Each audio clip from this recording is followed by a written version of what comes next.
I mean, that's a really shitty transition that you're giving me right there. And you just killed my whole fucking vibe. Like, I was hot. I was ready. I'm just saying, like, that was funny, though. It was. We're about quality and quantity, but we deliver on neither. Oh, my gosh. You can't just recycle your jokes from 1 week ago. I can't. Oh, my God. I will recycle them. I'm a father. You That's what I do. recycle your jokes the way the challenge recycles episode titles. Well, seeing that they've only done it twice, that's not bad in 38 seasons, 39 That's seasons. not true. They have done it way more than twice. Well, still, that's dad math for you.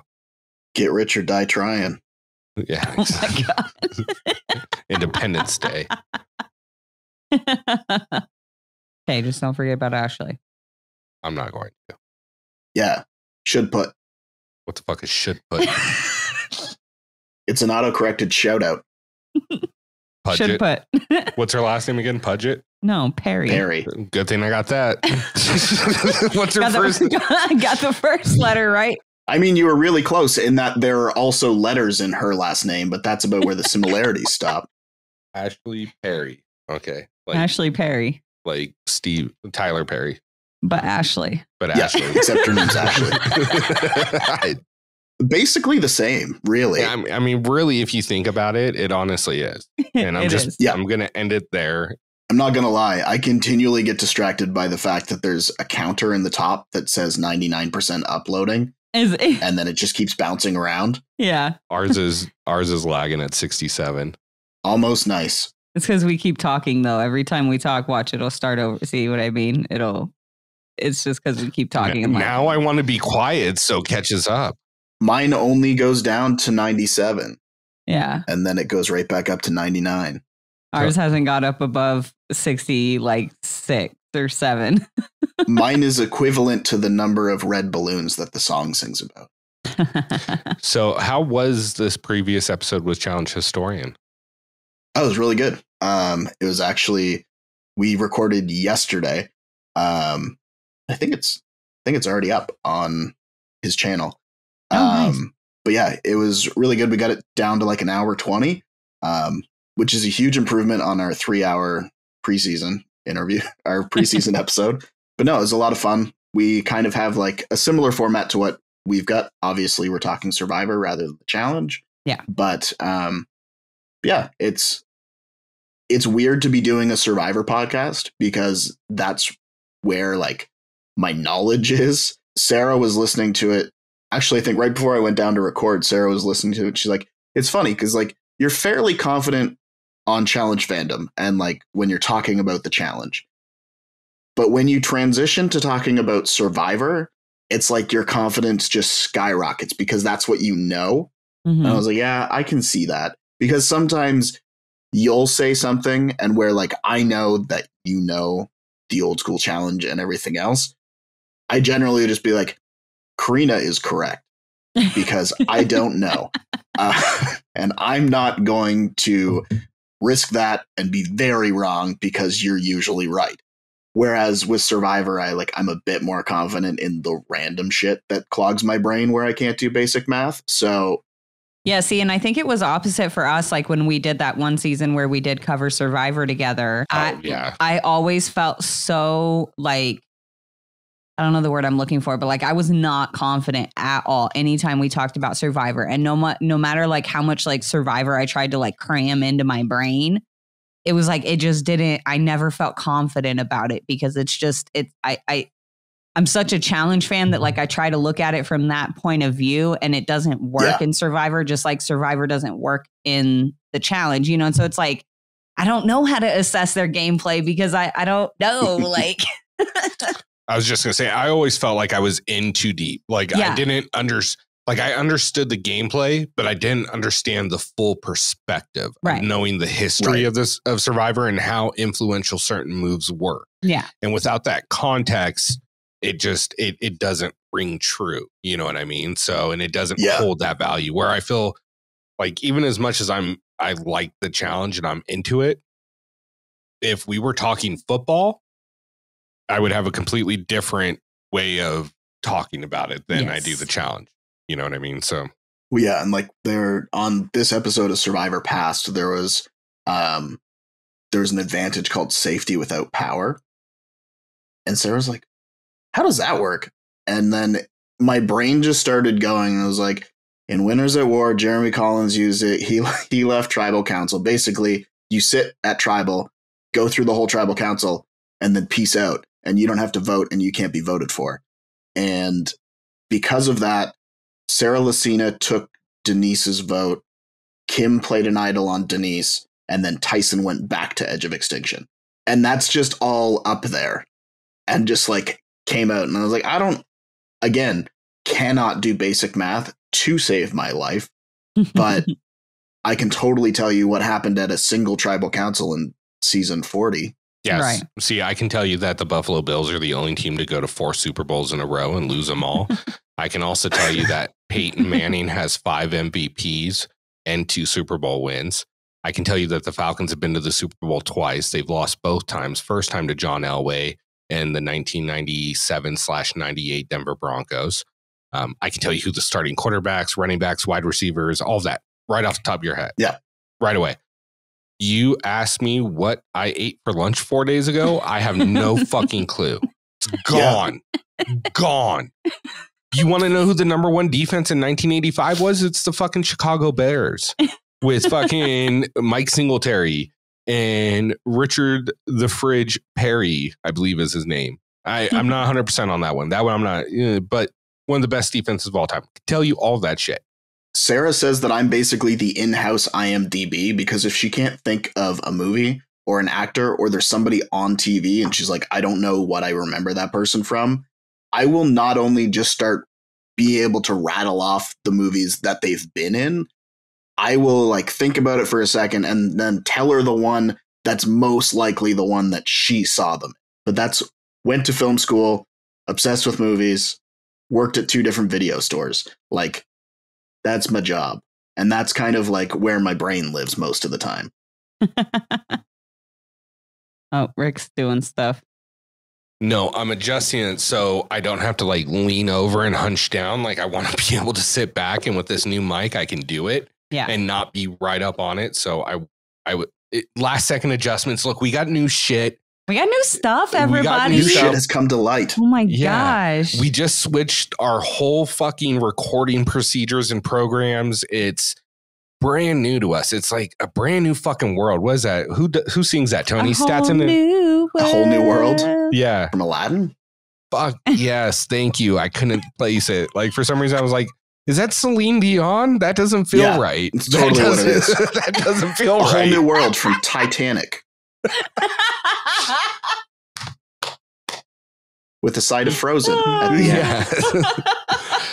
I'm fired tonight. You know what's grinding my gears? What's grinding your gears? Michelle plays the same damn game every season and is surprised about the results of it. That's what grinds my gears. That's why I have a favorite quote from the evening. That's my favorite quote from the evening, too. I already know what it is, Tony. Ooh, it's my second favorite. I got a better one, and it's from... I don't agree that it was better, but yours is funny, too. It tickled my fancy in the right way. Yeah. I have a lot of favorite lines from tonight. There were some good ones. Yeah. Yeah, there were. There really were some good ones. I mean, it's getting down to the end of the season, so you don't typically get a ton of drama or anything. Like, they're all just trying to make it to the end. Like, all the drama is going to be competitive and vote based now, instead of I just don't like this person or anything like that. But I think the way the game gets exposed and how people play it and play it all season, the more we learn about that in the latter part of the season, it makes it much more interesting to see how they moved, except for Michelle in this situation, because no, I don't want to say except for Michelle. That's not right. Yeah. It's just, I feel like Michelle played the same game she played in Spies Lies, the same game she played in Ride or Dies, and it bit her in the ass. Yep. And hopefully she learns from this and comes back into the game with more of like, hey, there's this crew and I'm going to fucking rock with them no matter what. Yeah. And see how that takes it. You know, not saying she's not saying she's going to make a final from that, but you know. No, I mean, like, she said it in the episode. She did fairly well in like building a strong foundation in the sense that she was pretty much covered from every angle, and then made one wrong decision and it went completely kaput, which very astute in the sense that she's now not on the show. But yeah, like she wasn't really in danger truly until that happened. Yeah. Yeah. And sorry, go ahead. No, I was just agreeing. You're good. But I mean, I appreciate her post on Instagram though.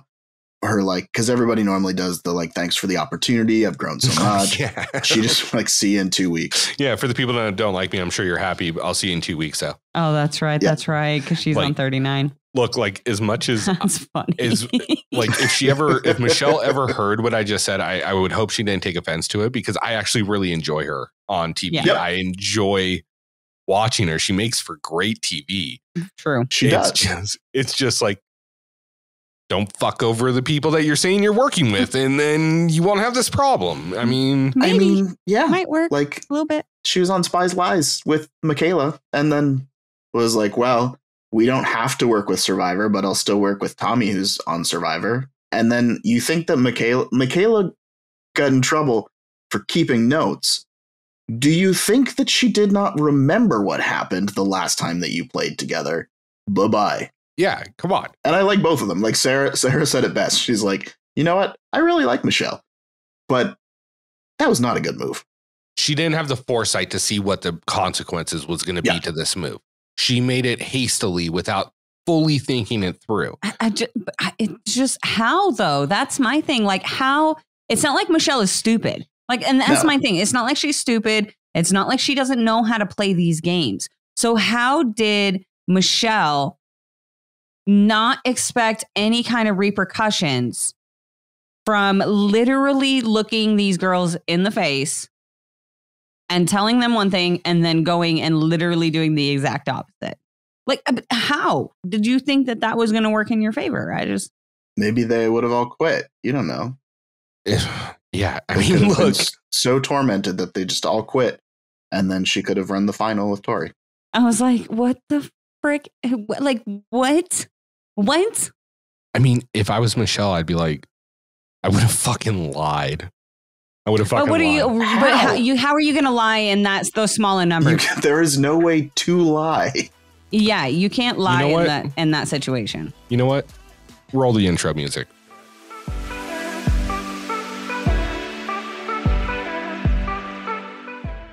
Hey, everyone. Thank you so much for joining us back at the Challenge Fandom Podcast.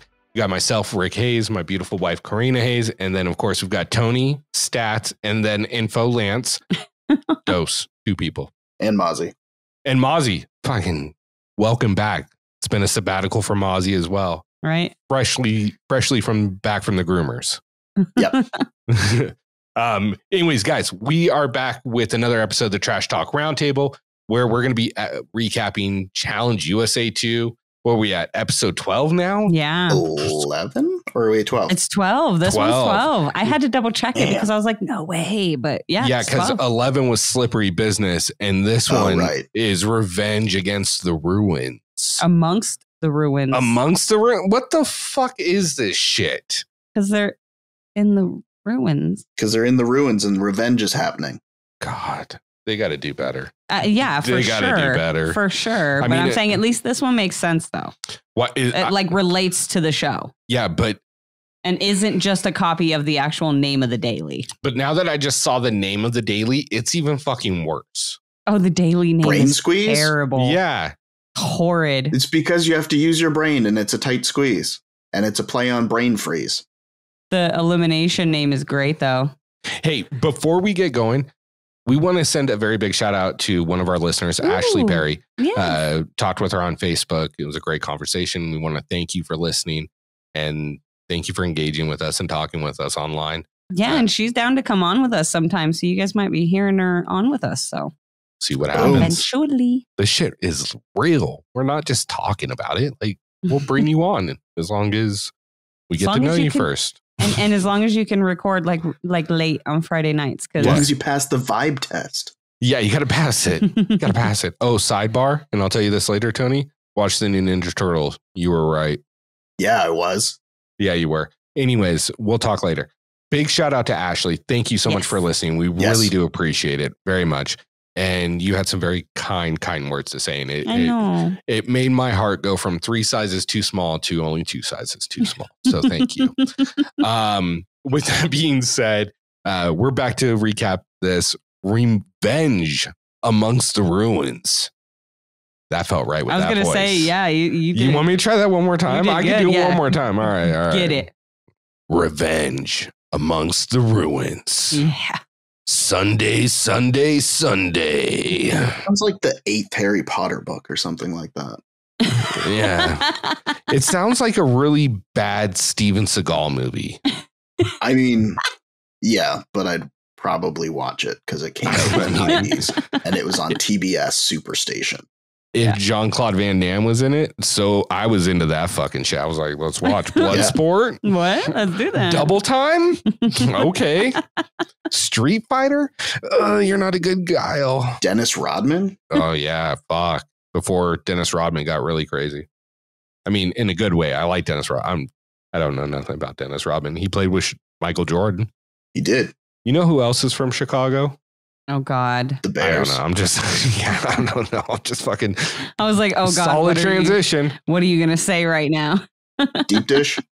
Deep dish? Oh, not a fan. Hard pass. Mm-mm. No shade. Just not my style. Yeah. I look at it this way. Those were the only 2 things that I could connect to Chicago. So if you would have asked for a third, I would have been like, ugh. I'm really debating if I want to say this right now, and I'm not going to, but you could have said if you have to think about whether you should say it or not, the answer is no, because Karina has to edit it. The Chicago Cubs, the White Sox, and the Sears Tower, but it's not called that anymore. That's what I know. There we go. Chicago. It's a beautiful city. Go visit it. I have no fucking idea. I've never been there. Don't trust me about this. It's a great musical. There you go. There you go. Yeah. That was the third thing. I knew there was another thing that I kind of knew. The bean sculpture. There you go.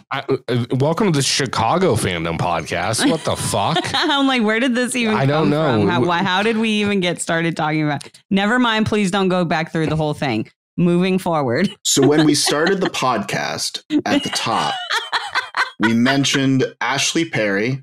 Thanks again for listening. The Ninja Turtles movie is great. And then Chicago. But I don't remember the transition. But all right. So going forward, we start this episode with the intro. And it's Michelle coming clean to the girls that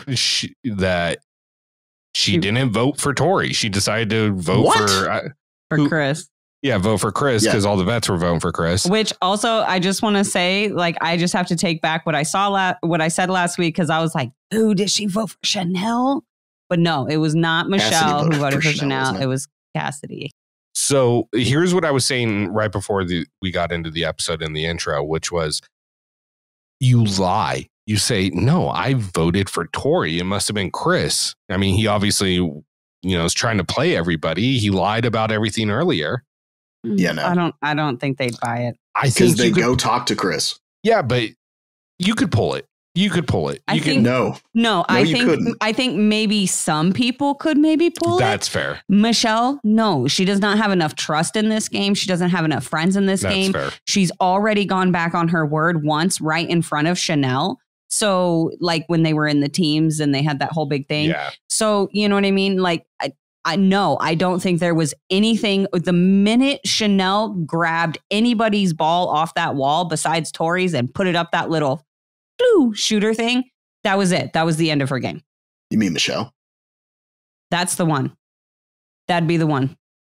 What did I say? Chanel? Yeah. Chanel. Wow. Yeah, not Chanel. Okay, hold on. Let's have a moment. Michelle. This is quiet. You should add a clip mark right there because you fucked something up and that's my job. Am I taking over your position? Yeah, I feel threatened.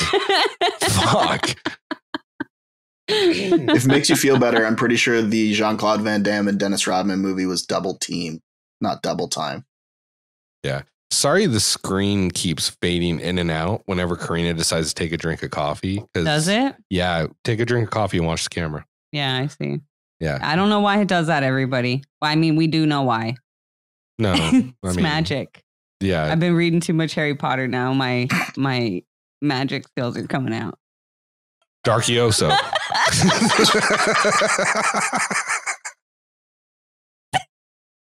Lumos. There you go. It was only a matter of time, and I was not going to take that from you. Thank you so much for letting me have that moment. You are a gentleman, Tony. I'll give you that. Oh my God, that was great.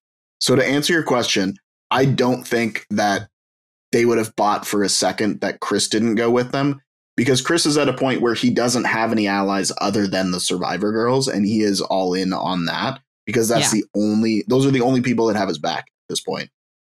Whereas Michelle's been playing both sides from the beginning, and everybody is aware.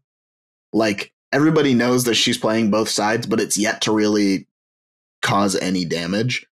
But now it did to her. I just feel like with the mess Chris created in the previous part of the season, those weeks, that episode, where Michaela had the whole heart to heart, and then he gets nominated, and he goes around and just does whatever he can to make it a girl's day and tells everybody a different story. I would just say that that was fucking cat-like reflexes. Did you see me trying to catch that motherfucker with my thigh? For those of you that didn't see that, my phone almost slid off the laptop onto the floor, and I was prepared to use my thighs of thunder to catch that bitch. But Karina had cat-like reflexes. Thighs matters. Thick thighs save phones? I don't even know what the fuck I was talking. I'm so sorry. No, it's Chris, with him spreading all those fucking lies and all that. You could have played off that. There is a play on that with people. You can do it. I mean, you can say you really believe this guy after you know for a fact that he went around and lied to the whole fucking house to save his ass. You're telling me he's not doing something to play the game right? He was on a team with Tori. He's not going to vote like randomly Tori or randomly not Tori. I was going to say, because then they went individual and she won, and he kept getting thrown in even when she was winning. So she clearly wasn't protecting him. So I just don't see them buying it. I'm not saying they're buying it. I'm just saying there was an opportunity to she could have lied, but they still would have thrown her in. I'm not saying. Karina and I misunderstood what you were saying. We were under the impression that you meant she could lie and it would work. No, this is. She could say that she voted for Seabass, and that would be. But you're telling me Laurel couldn't pull that off? No, I'm not saying no. I'm saying other players, like not even, just amazing players, but any other player pretty much could have pulled that off. Literally, like Chanel could have done it, and she could have flipped it and put it on Chris or Michelle, and Desi would have bought it. Michaela would have bought it.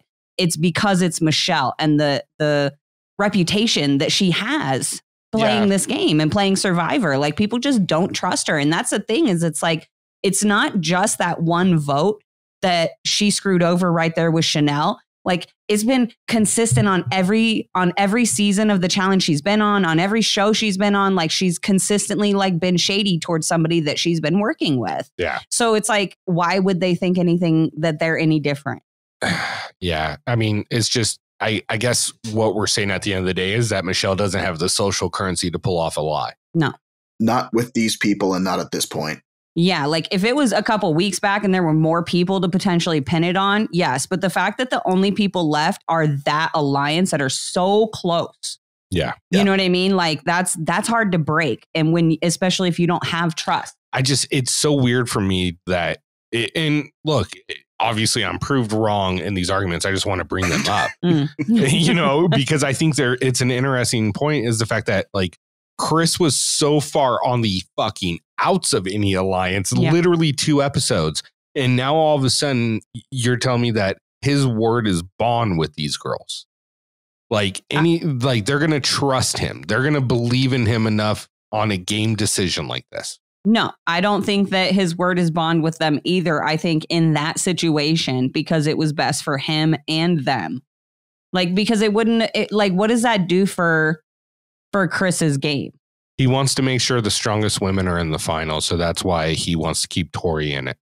And continue to just let her throw him in when she wins? It doesn't matter. I'm close enough to the fucking win now that, you know what I mean? Yeah, but there's a small, if you're Chris and you say, for example, deviate away from voting Tory, and then Tory wins next week and throws you in, the people that you're going against are a lot different than the people that you were going against like a week and a half ago. That's fair. That's fair. That's very true. Well, and we know at the end of this episode that there probably isn't anyone on cast right now that Michelle could be in an elimination, maybe outside of a puzzle.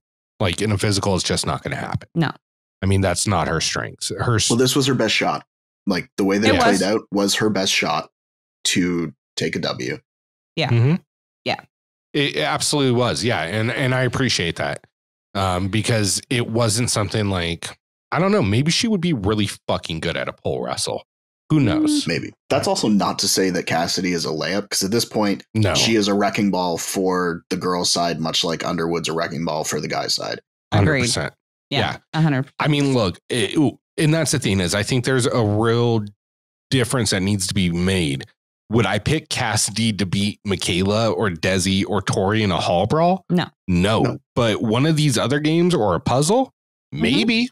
Yeah, maybe. You never know. I mean, I haven't seen any of them in like a puzzle elimination or anything like that. You know, and I love Michaela and I love the game she's playing this season. But that elimination she went up against Tiffany and wasn't really a fucking challenge for her. Well, no, Tiffany was in the stands. Yeah, at the same time that she was shooting, which was wild because she wasn't making any shots. She was trying different angles. Oh, I fucking love Tiffany. I just wish she would have won that against somebody other than Michaela, because I like Michaela a lot too. Anyways. Yeah, that's the thing. So many times like this season I've been like, I really don't want them to go home, but I also don't want the other person to go home. So yeah, I'm going to coin flip. It's a catch 22 every time. Yeah. Well, yeah, Underwood and Seabass was probably, it's funny, out of all of the eliminations we've seen, Underwood and Seabass was probably the hardest elimination for me to watch. Or I guess Underwood and Lewis, and then Underwood and Seabass were the ones where I was like, I don't want anybody to go home. Yeah, no, agreed. 100%. I just can't think of one off top where I'm like, oh God. But I think they'll all be back. Like, I'm not worried about them not coming back. Right. Same. Yeah, eventually, yeah. Anyway, so we get into the intro of the house, you know, and obviously Michelle comes clean and it blows up. It fucking blows up just like we all knew it would. There's no ifs, ands, or buts about it. I mean, because right after that, you know, Chanel and Desi basically just kind of come down on her like, dude, you're not trustworthy. Everything that we've just been talking about. And then the happenstance that Tori's like, you know what? I'm going to find out what the fuck happened in this vote. I want to know. I'm not going to just assume, even though I think I know what happened. I'm going to go find what's going on. Yeah. And I appreciate that. I do too. Like, I liked that Tori just went in there and was like, so are you guys just going to keep it between you guys who did what? Or like, are we just going to? Well, and it wasn't like, if she would have come in another way as well, like if she would have just come in and be like, who voted for me? The exact same thing would have happened. Like, Desi and Chanel both would have said, like, I voted for you. This is why. I don't know if Michelle necessarily would have been like, look, so they only did it because I said I was cool with it, but then I wasn't really cool with it, and I did the other thing. So it was kind of on me. But I feel like I think that was Michelle's way of trying to like repair some of the damage with Desi and Chanel by saying, look, they made their decision based on the fact that I was also in the mix on this. But in reality, all it did was confirm to Desi and Chanel that she was trying to repair things with Tori, while also to Tori trying to repair things with Desi and Chanel. So she was sort of trying to simultaneously repair both of the bridges that were burned, and then it ended up not working so well. Yeah. And look, it takes a very special member of the cast to be able to ride the fence on both sides of an alliance. All fucking season. And she did a great job for 95% of it. Yeah. Yeah, absolutely. You know, but just fell a little bit short. And I mean, here's the thing is, like, I really can't think of anyone outside of like maybe CT, Leroy, maybe a couple others that can really pull that move where they ride it the whole way, just right down the middle. Mm-hmm. So, I mean, I respect what she did. I think it was very telling of Desi's gameplay after they all came clean, saying, look, I'm not a liar in real life. I made my bed. This is what I did. And, they were all very accountable for the decision they made in a game. Oh, yeah, absolutely. But you saw it affected Desi in a way that it didn't seem to affect the other girls. Like, because Desi felt like, I don't know, I haven't talked to her about this or anything. I'm making a wild assumption that like it is reflective of her character outside of the game. Yeah. I don't think it is. I don't think it is either. And we've talked about this like 100,000 times here on the podcast. But yeah, I don't agree. Like, and I get why she feels that way. And like, no disrespect, like not disrespecting like her feelings or whatever. And I know that house is got to be difficult to deal with these kind of things in. But yeah, I don't agree. I don't look at how somebody plays a game like this for large sums of money and be like, that's how that person really is in real life. Like, fuck no. No, dude. Like, no, like Johnny Bananas is the perfect example. Like, yes, he's an a-hole. And I think his personality does carry over a little bit. But like, he technically like took like over $100,000 from somebody, but do I think he'd actually walk out in the real world and take $100,000 from No, like that's not. It's different. It's different. Do I think Johnny Bananas is going to go out of his way to sabotage me at my job? No. I think he made a career decision in a game where this was allowed, so he did it. It was all about here's the way I think about it. They're all given a football field, right? And they're told very loosely where out of bounds is. Yeah. And they're told, get to the end zone. Mm-hmm. And when you get out of bounds, we'll tell you you're out of bounds, but we're not going to tell you exactly where that is. And we're going to let you figure it out, and we'll figure it out as we go. I want to ask you guys this. Do you think in this situation, Desi or Chanel should have lied or just not said anything at all? Or do you think what they did was right and the right game move for them? I think what they did was right. Yeah, I think what they did was right. I don't think that it's going to, like, obviously it's not going to save them if Tori wins next week. She's already made it perfectly clear that, like she pretty much told them that, like, it's fine, but like all bets are off. But I think that them coming clean to her, like, not necessarily, maybe doesn't like reinstate some like trust, but it shows, like you said, accountability and that, they're at least willing to be honest. Yeah. So I can see that. Look, and Tori doesn't really seem, from what I've gotten to know from talking to her a couple times and watching the few seasons she's on, as like a really hold a grudge person. Now we don't know that for a fact, but she seems to let things go or want to. Right. I agree with that. Yeah. Well, yeah. And like this deep in the game too, you can say, yeah, my bad, I did it. But like, it's very hard for any momentum to be gained from that, like, so that there's going to be huge adverse effects. The worst case scenario is Tori wins and puts one of them in, but she can't put both of them in. And she doesn't have control over the survivor side of the house to get the votes together to make it head to head on those two in particular. Like, she can't make it be Chanel and Desi. She can put a couple votes in, like she can get her side to put the votes in, but she can't make the survivor people put the votes in, especially this close to the final. I agree that it's a good move. It's also, as much as I hate to say it because I don't like people who play this way, it's good for future seasons. It's good to have that open discussion, and it's good, for example, for Desi later to not put Tori up. But for this one, it's just going to play out how it's going to play out. Do I think if Tori wins next episode, or, wins, she obviously doesn't win this one, but if she were to win this one or the next one, I don't think she's targeting Desi. No, she's targeting Chanel out of the two of them. And honestly, I think she would target Michaela. I think she targets Michaela. Yeah, before any of them, which might be a really valid fucking argument to make. Not even might be. It is a valid. Get her the fuck out before the final. Well, I mean, and look, No offense. No offense at all. Just because she's good. Like, and that's the thing. Out of there. Her social game that we've seen this season is because let's be honest, this is her rookie season. She got one episode. This is her. And for her, a rookie to be playing socially so well amongst heavyweights of the game. Yeah. Like, giving her fucking, her applause because she's doing a phenomenal job. And I'm super impressed by it. I agree. Same with Desi. I mean, look, this is really Desi's rookie season because now she's playing with challenge bets and playing in a challenge-based game. I'm not having that conversation. We don't have time. I'm just trying to give the most general view of it. It's not what I truly believe. I'm just being a dickhead.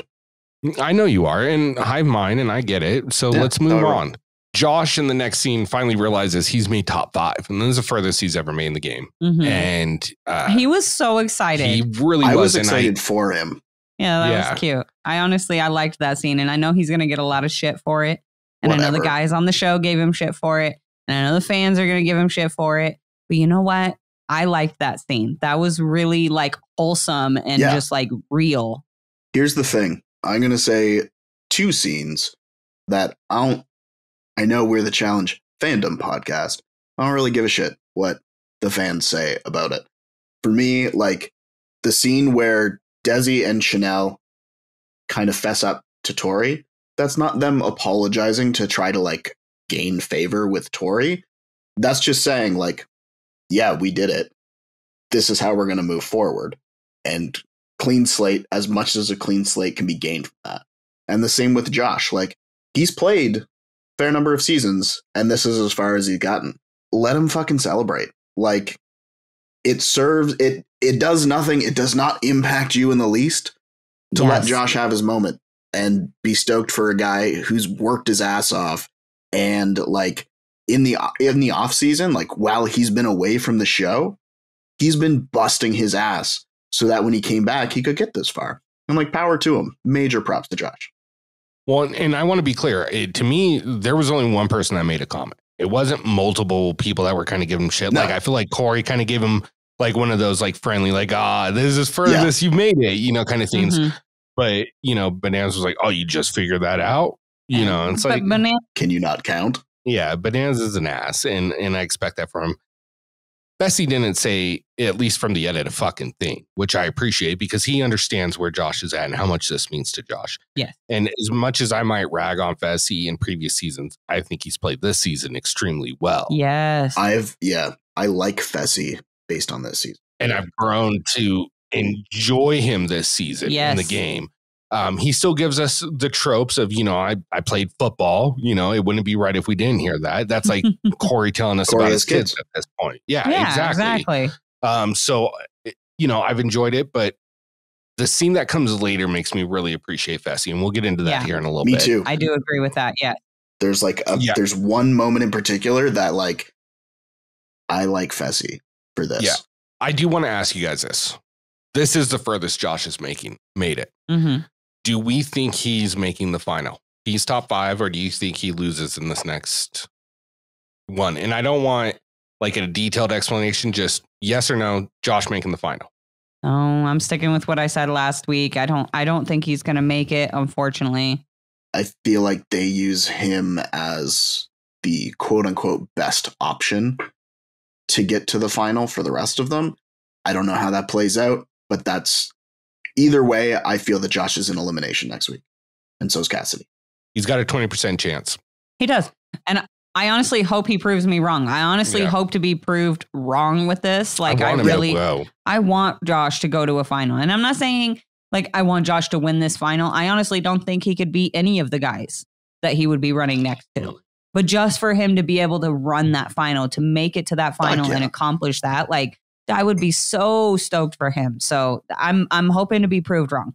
To me, it's, even though I might not, like, I like Anissa, but she's not like my favorite. We're like, oh, fuck, I need her to make the final. Yeah. I still feel for her because she hasn't made that final, except for like one season a long time ago. Right. And I am not naming it right now because I'm not fucking challenged Wikipedia, but I still want to see her make the final, even if I know she's not going to win it. I want her to have that accomplishment for herself. And because that creates a moment. You know what I mean? And that's what we're all looking for. Anyways, from here, we go to the daily. This one, it is a better name. I will give you this. Brain Squeeze. It does make sense, but it's still stupid. It's dumb. It's still stupid. Yeah, but it's a play on words, so it made me laugh, so I give it props. I wouldn't say it laughed. Well, it didn't laugh. I laughed. Yeah, all right. I was just like, yeah, that's clever. Yeah, but I mean, like, if you think about it from beginning to end, it's called Brain Squeeze, but then Bananas had Brain Freeze, where he just decided to believe Michaela and turned around. Well, technically, they are supposed to be working together, sir. And Michaela is pulling the Bananas. No, we're going to get into that. And fucking lie to him. And I loved it. I enjoyed every second of it. It was amazing. We're going to get into that. Look, I don't want to explain the whole everything. They have to go into a gym. Perfect. They have to go get. You all watched it. Great. Yeah, lovely. Go. All right. This is what I have to say about the Bananas Michaela thing. Okay.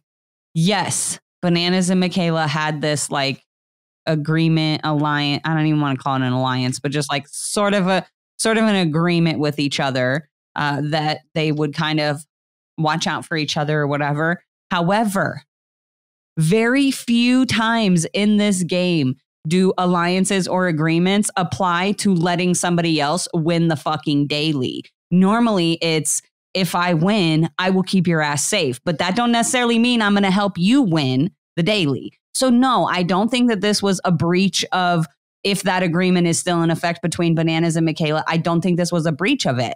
And I don't blame Michaela one single bit. No. But most alliances and agreements also don't include lie to me so I intentionally lose the fucking daily. There's a male winner and a women's winner. How much of a rookie fucking move is it to take somebody else's word when you're searching for stuff like that? Oh, I understand. That's a rookie ass move. Oh, yeah, that's no, on Bananas, I understand. 100%. I understand. I'm making the counter argument. Someone's got to fucking make it. Otherwise, we're all going to be like, yeah, no, that was a great move. I get it. No, I get it. But I'm just saying, like, it was, but I got to argue. No, I'm just saying, like, no, but the fault of that falls completely on Bananas, in my opinion.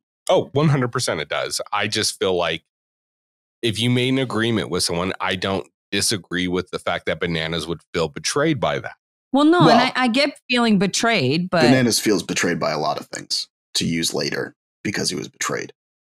Look, but everybody feels that way. Like, people get upset that other people lie, and it's a game about lying, you know? So it's the most fucking asinine thing, but he has a valid point. You know what I mean? He made an agreement with someone, and she intentionally told him information that made him lose this daily.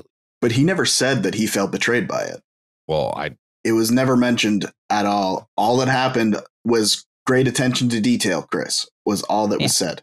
I mean, it would have been smart if he was really listening and realized that Chris was told by everybody, hey, there's 8, and realized, oh, look, Michaela's got 8. Everybody else has already got 8. I don't have 8. Because he didn't hear that. He heard it when he was sitting on his couch watching this episode.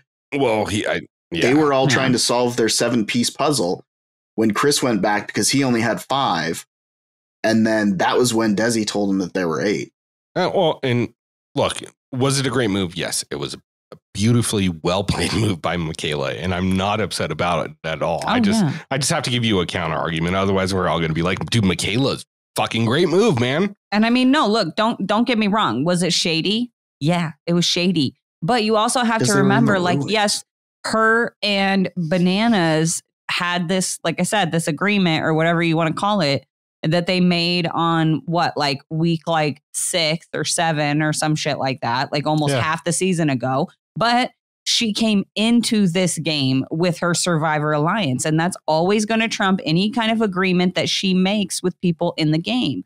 So when it came down to, is she going to freaking allow Bananas to win and throw Chris in because she knows exactly what's going to happen if Bananas gets that 8th piece down at the bottom of the tunnel there? Chris is going to get thrown in, and probably a Survivor girl, because then Tori's going to get the info and she's going to win. Like, Michaela literally protected her entire Survivor Alliance with one fucking move. just telling Bananas, it's empty down there. There's nothing down there. She protected her entire fucking alliance and ensured that Survivor was going to win. No, I agree. It was beautifully well played. I think honestly, like the way that this worked out, combined with the fact that not only did she like plan this all out, and it didn't even really matter who came down the tunnel, it just happened to be Bananas. But the fact that she planned this whole thing out, and she had that, first of all, that ability to look like beyond herself and be like, look, I might not be the one who wins this, but I'm going to make sure one of my people win it. And so instead of getting all her puzzle pieces and all of this, she went around and she explored that entire fort, that entire thing, and found every single nook and cranny and looked to find where all the pieces were. And the fact that she took the time to do that, knowing that she would most likely not be the winner, but that it was going to help propel her team, her alliance, her Survivor team forward, like that was masterful. Like it was beautifully done. Yeah. And the same with Chris stopping at 5, taking the pieces out, checking it out, seeing how the puzzle works, and then going for the rest of his pieces was also incredibly smart because he knew what he had to do. Right. I do think taking the pieces out and looking at them was smart. I don't think it was smart for him to sit there and try to put them together because no matter what, you were never the way the puzzle went. Well, and the way the puzzle was, because it was stacked on top of each other, there wasn't like laying it on a board where you could be like, oh, there's 3 pieces missing. I need to go find 3 pieces. Like there was no way to tell with this puzzle the way it was stacked. So like he could literally have it stacked and be like, okay, now how many, like it didn't actually tell him how many pieces were still missing, but it did kind of give him an idea of what he would be building when he found them all. Yeah. And obviously luckily when on his run back there, Desi saw him and told him that there were 3 down the tunnel. So, and I actually liked that component a lot from the daily, that they didn't know how many puzzle pieces there were. So it like you can stop whenever and you can try to put your puzzle together. But if you don't have enough pieces, you're going to be wrong.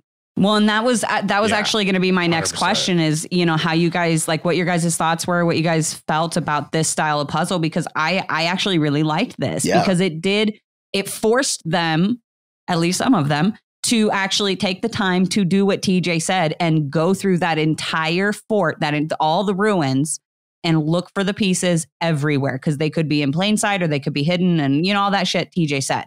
So I really liked this puzzle because there wasn't, like I said, there wasn't a way for somebody to just lay it out and be like, oh, I'm missing 2 pieces or 3 or whatever the heck, What I didn't like is nobody decided to work together like that are in none an of the alliance. Vets, yeah, like none of them was like. Well, no, they did. No, like Bananas was helping like Josh and Fessy and like told them. Yeah, Fessy and Josh went full diehard and went through the hole in the wall. Yeah, and I get that, but like nobody was like, hey, I'm going to follow this tunnel a little bit further down that obviously has pieces in it.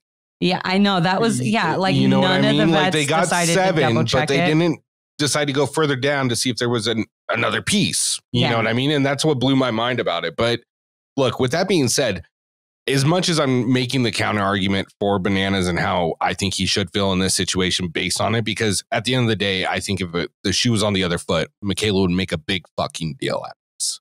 You know what I mean? I do think that's true. And I do just also want to say, and I want to say this just because it backs your point up, is after the daily is won, obviously, congratulations to Chris and Desi. They absolutely fucking smashed this. Hell yeah. But Michaela gets like a little like, it's not even a confessional. It's just like she's talking kind of off screen kind of thing.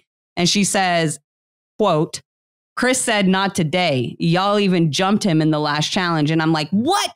You did the same thing, Michaela. Stop talking shit about the guys jumping Chris when you literally did the same fucking thing to Tori. Like, it's so aggravating. I'm like, come on, dude. Like, you're such a cool person. Please stop doing little dumb shit like this that makes you look foolish on TV.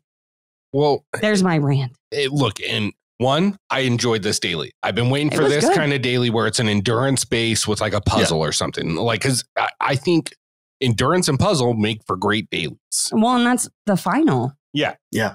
Well, it's recipe for success for me. I mean, one of my favorite dailies is from Invasions, and it's was it curry up, where they had to run and drink that spicy curry. And then that leads to the next day, Bananas taking the toilet seat and Ashley having a fucking meltdown. Oh, that was a beautiful.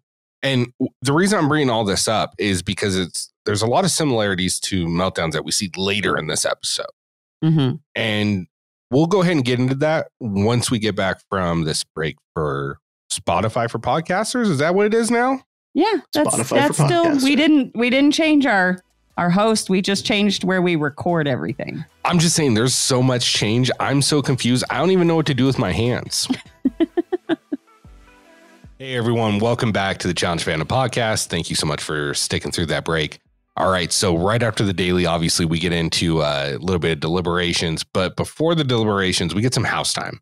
And we get Michaela chilling with, what was it, Bananas, Josh, and Fessy? I don't think Fessy was there. I think he might have been. I don't know. But he's an introvert, so he's a little bit quiet. You don't know. You never know. And he's been super quiet this season. Yeah. Well done, Fessy. Well done. We'll get to you. Anyways, Michaela and them start talking about how, she wants to be a girl's day. And Bananas like, well, unbeknownst to her, I want to be a girl day too. That was already the plan. Yeah, and that's not verbatim, but general gist of what he says, which I enjoyed. Spoiler alert, Bananas might get my line of the night here. Oh but anyways, as they're talking about they should make it a girl's day, all of a sudden, Michaela starts kind of like, spilling the beans on what happened with the whole Tory vote. Mm-hmm. And what plan was in Michaela and blah, blah, blah. And Michelle overhears all of this and decides to come in and confront her, which once again is, not ideal move for Michelle to make. No, not ideal. Because from what I've heard, this went on for about 45 minutes. And from the edited version we got, she got decimated by Michaela in every sense of the word. Michaela did not raise her voice, change her tone, or even move. Just ate her noodles. Why? What is it with noodles and Italian fucking drama? Italian dishes in the house. I mean, so what did you guys think of this scene? I mean, it was a thing of beauty. You couldn't have scripted it better. I appreciated that when Michelle came in, she came in like guns blazing of like, what are you talking about? And Michaela was just like, oh, what you were saying last night. And just told her exactly what she was talking about as if she expected to be deterred by it. Look, this goes back to how dumb my earlier portion of being devil's advocate was with Michelle, because Michelle clearly gets to she tries to get Michaela to tell the truth about like the whole ordeal. And Michaela's like, I don't know what the fuck you're talking about. No, that wasn't the plan. That was your idea. That was no one else's. And everybody else was just looking at Michelle like, looks like you're the mastermind. I told you I wanted to have a girls' elimination before the end of nomination. Well, who did you say? I intentionally didn't say a name. I mean, that's not true. She did say Tori's name, but like roll the fucking tapes. But again, this goes back to roll the tapes. 100% roll the tapes, because you 1000% said Tori's name specifically. Twice. However, consecutive weeks. This goes back to what Rick was talking about at the beginning of the episode, which is lie. This is one of the situations. Yeah. This is one of the situations that Michaela is in a position where she can fucking lie. And Michelle does not have enough people or support or trust around her for people to be like, yeah, Michaela's lying. Michelle's telling the truth. Like, no.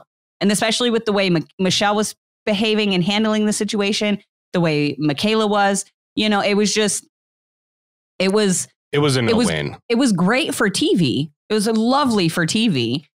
But at the same time, again, really, really stupid for Michelle's game. Like, what were you thinking? You know what it reminded me of? Josh and Kells in Spies Lies. Dear God, that's what it really, really reminded me of. The more I think about it, it's like, it was just a verbal beatdown. It was proportion. And that's the thing. Like, Michelle had a lot of great points. And she was right a lot in that confrontation. Michelle was right a lot. However, she just does not have the capability to have a a debate or like a confrontational, like an argument with someone like Michaela. Michelle does not have like the ability, like the capacity to play in that type of an arena with somebody like Michaela. Like she's just too quick with the tongue, like Michaela is. You know, you can't do that.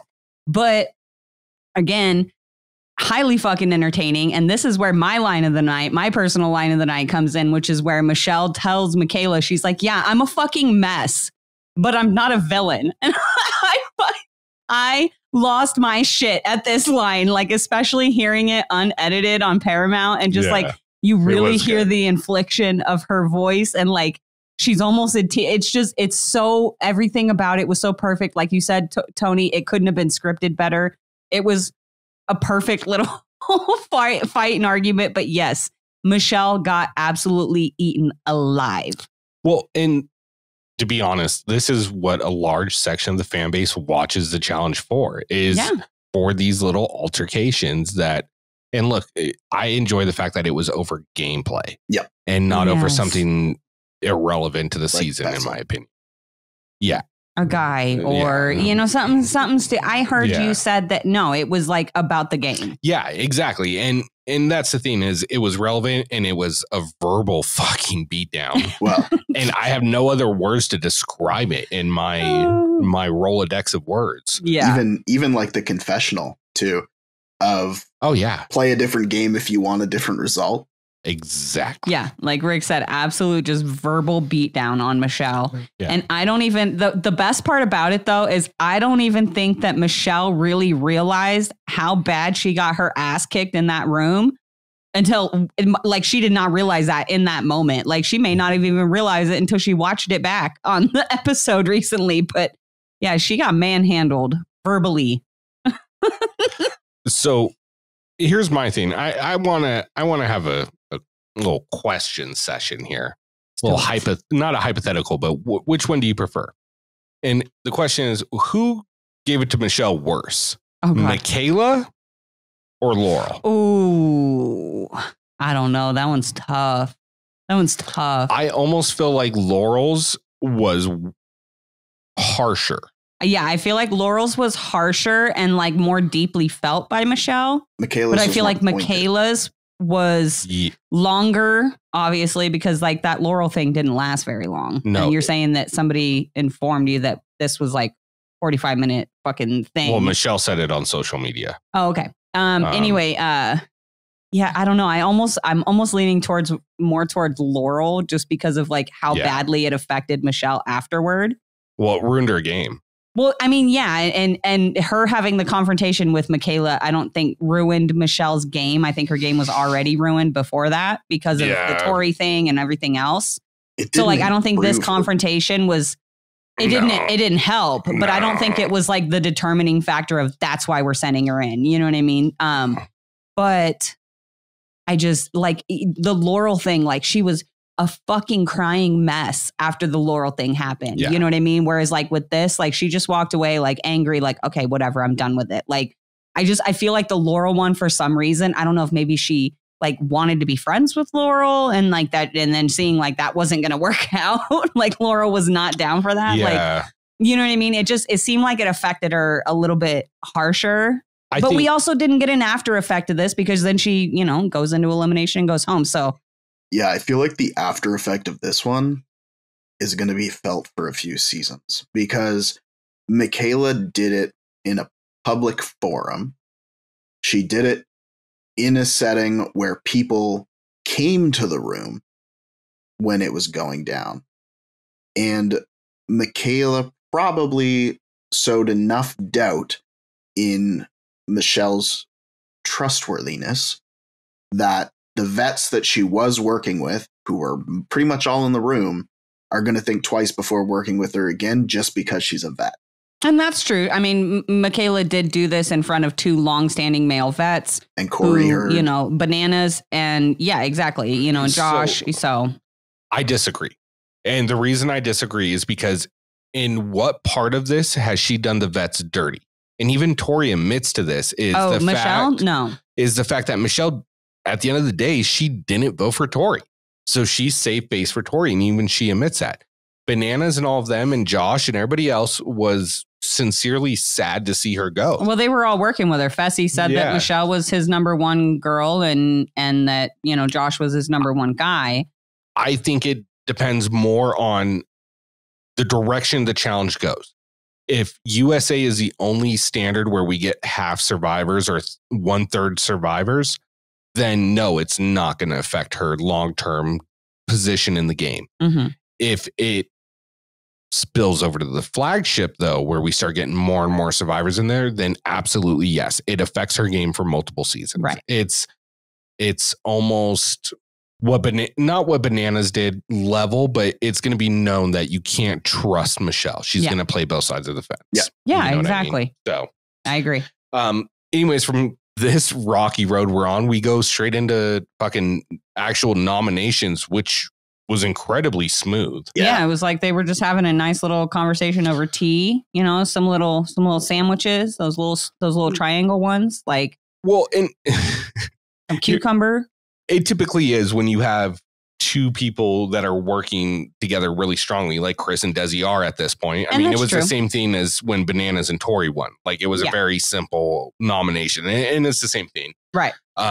Basically they discussed the women first, and obviously Michaela and Chanel are right off the table. Right. And, then Chris says, well, they talk about Tori and they say no, because she's more likely to win, which is a proper assessment. So it only leaves Michelle and Cassidy. Right. Well, and Chris and Desi agreed they didn't want to send Cassidy in because she'd already been in so many times and she'd been winning. However, I do want to point something out that I thought was really interesting. And again, I don't know if this was maybe part of that, atoning for what she feels like she did wrong or whatever. But Desi has this confessional during the nominations where she talks about how, she's like, people might think it's stupid of me to not say Tori's name. And she's like, and that Tori might be difficult to beat in a final, but I'm willing to give it a shot.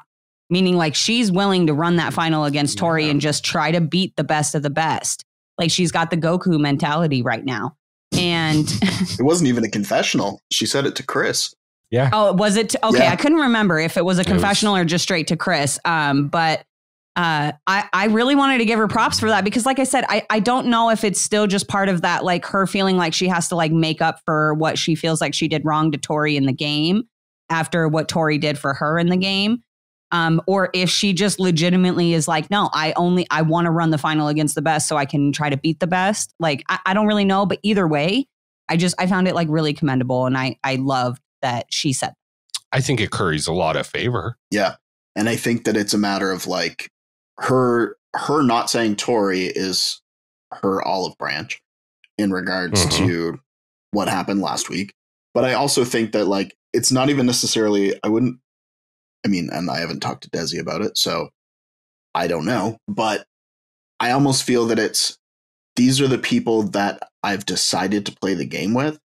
So these are the people that I'm going to see through to the end. Not necessarily I want to go against the best. It's just a matter of she's aligned herself with the best. Because those are the people that she wanted to play with. And now those are the people that she's willing to run the final against. That's fair. No, and I see that. I mean, look, I think we all walked in looking at the women that were in this challenge.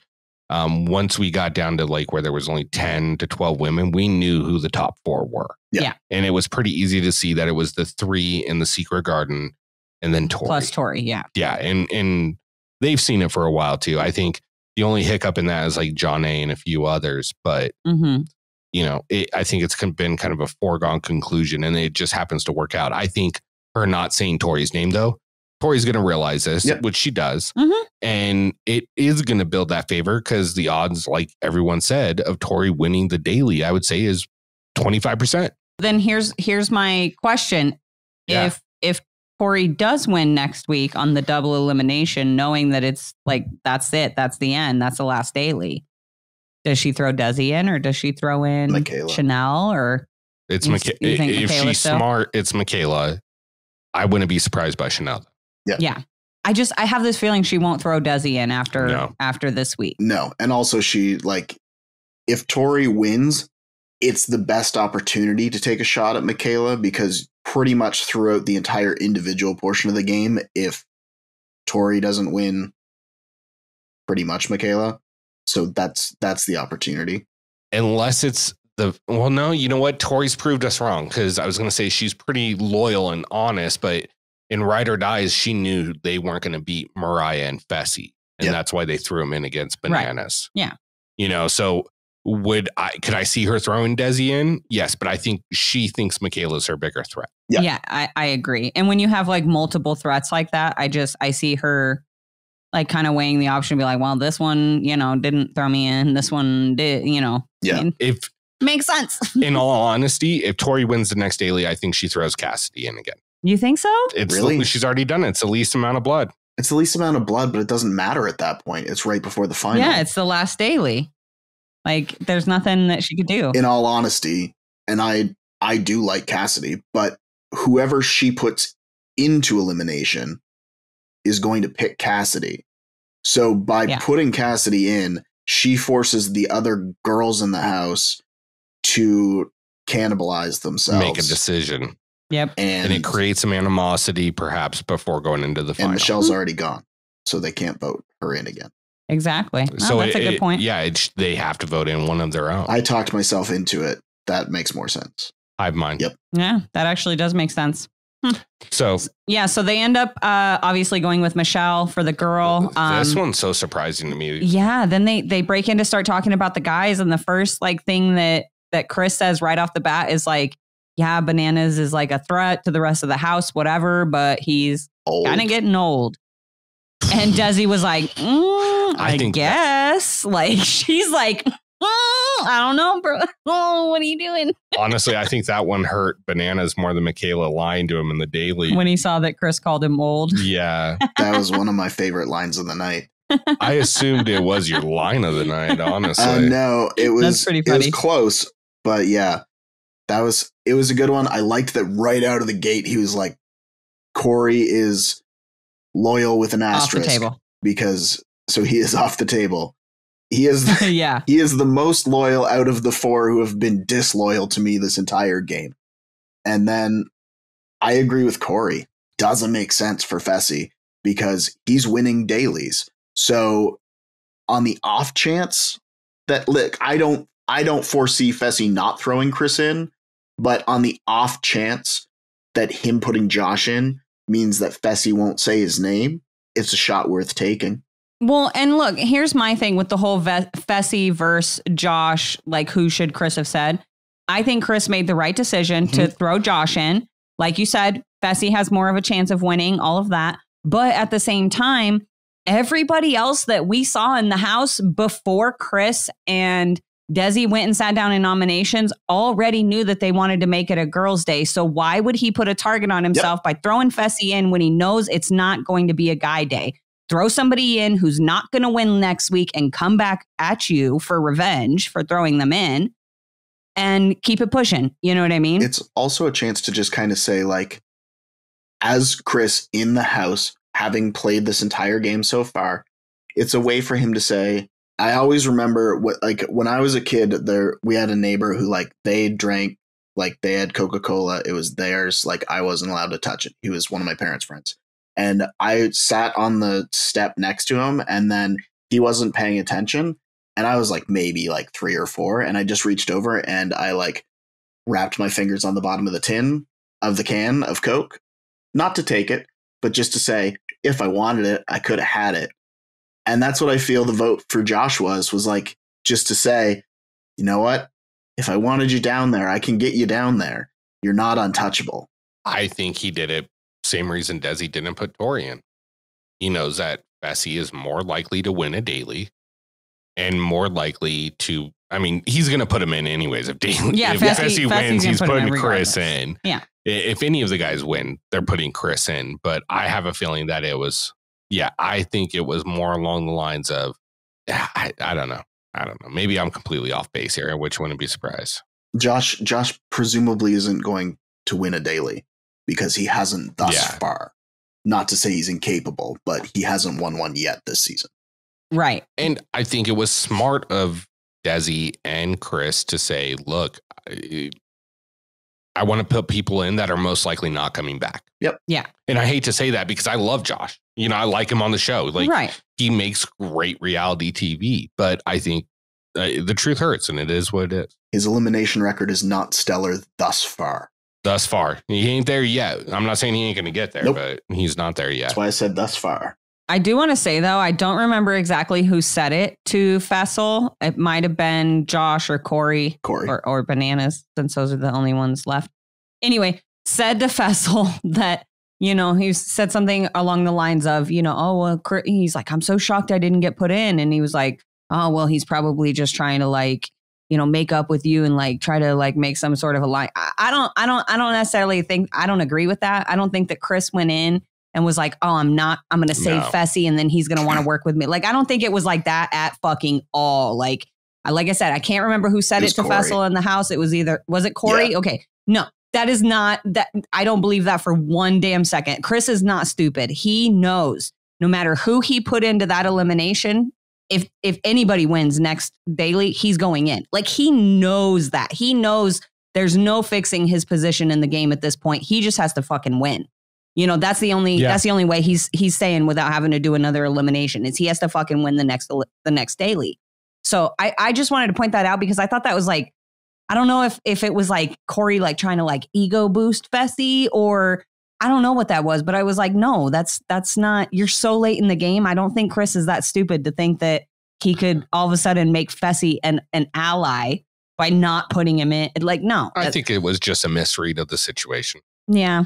Well, I was just going to say, like, I don't think that was his main reason for doing it, as I've already mentioned, but I wouldn't say, like, it's not going to hurt.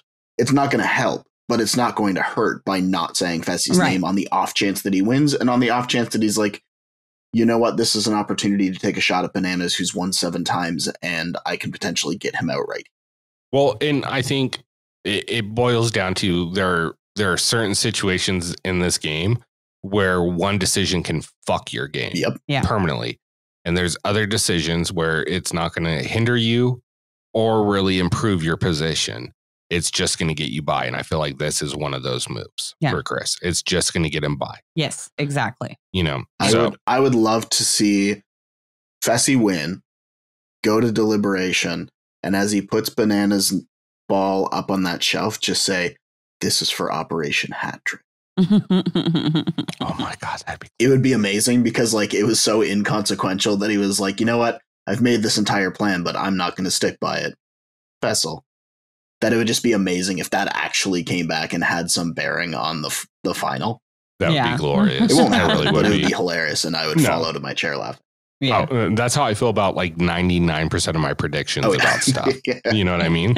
Like, do I think Josh is making the final? No, but I'm probably wrong. You watch him end up making this fucking final. Watch him make it, win this motherfucker. I would be so stoked. Well, that's the thing is like everybody that's left has a shot, but also is totally valid in the fact that they are there.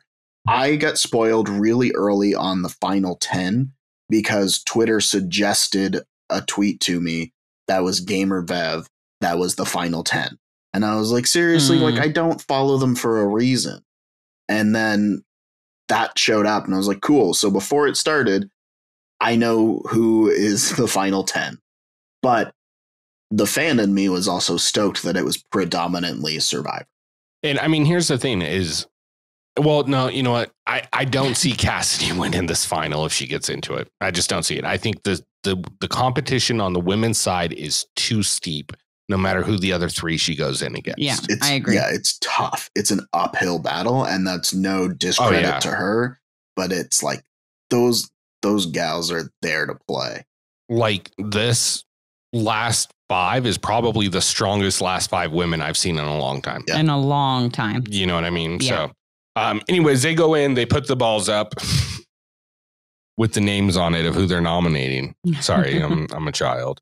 And it obviously, like we said, it's Josh and Michelle. Yeah. And Josh doesn't seem shocked. Fessy's the most surprised. Yeah, Fessy was really shocked. Yeah, he was like, what the fuck?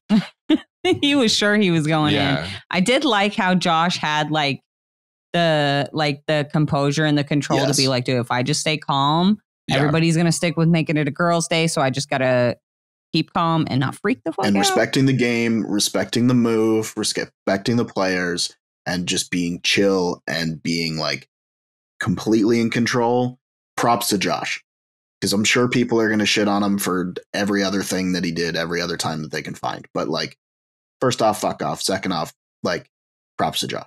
Major props to Josh. And then on the opposite end of that, we have Michelle, who's absolutely, totally, completely freaking out and panicking, of course, you know. She should be. And she has that moment where she's like, you know, I've worked so hard all season, like build all these relationships and do all this work. And it's all ruined. It's all in one move. It's all in ruins. Correct. And I'm like, yeah, Michelle, that's how it works. Okay. Yeah. Maybe next time, don't go to people and say, hey, this is the way I'm going to vote. You want to vote? Let's do this. All right. And then continue to check in with them all throughout the day and confirm that this is what you guys are doing. And then walk in the room and not do that. Like, if you're going to do that to people in the game, then yes, all your relationships are going to be fucked. What? You do that in the situation that Desi did it in the beginning with Amanda. Yes. You lie to everybody, or you lie to the person that you want to go home. Yes, exactly. And you set it up for them to go home, not this shit. This is... And on a bigger cast, like there were so many freaking people that still needed to like get gone. Yeah. Like, you know, they don't need to be here. Like there were so many people there at the beginning of the season when Desi was doing that. Like at this point in the game, you can't do something like that because there are so few numbers to choose from that if you mess up like that, you make a move like that, you slip up like that, you're guaranteed you're going in. Well, period. She should have known. Look what happened to fucking John A. Yeah. Like one slip up will ruin your entire game. Like you have to be on point. And if you're not on point 100% of the time, you have to have alliance members who are. So like you got to pick one, Michelle. You either have to be really bad politically, but super, super clean, or you can be super messy, but you have to be good politically. Like you can't be super messy and bad socially and politically. Like it doesn't go together. No.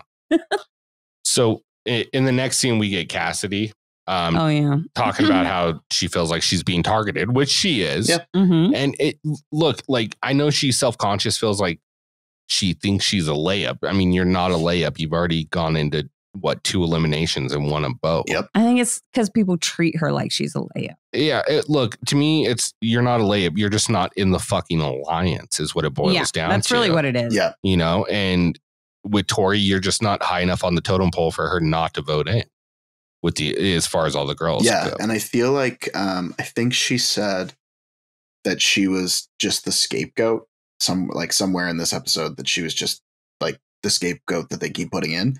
And in all reality, and I know I said this earlier, I don't necessarily think that they put her in because she was like the easy vote. They also partially put her in because she's an absolute wrecking ball. And she was the best chance, other than them, to send Michelle home. Like, they fully anticipated her sending Michelle home. They didn't put her in to be like, one of the two of them's going home. I feel like they put her in because they had a really good idea that she was coming back out again. I think they sent her in because either way it's a net positive for them. Yeah. You know what I mean? You know, if she comes back, great. If she doesn't come back, you know, whatever. We lost one that's not in our alliance, you know, we got one more to go. Right. I think it just makes me think of world championship because of the way Tony acted when they threw Kellyanne and Tristan in. And then we got down to the numbers. And that's what it really is. You're not in the alliance and the numbers are too small. There's literally nobody else. Yes. Yeah, exactly. What do you want people to do? Exactly. Vote in their friends over you. Nobody's ever going to do that. Yeah. You know, and that's my thing is like, I like Cassidy to a certain degree.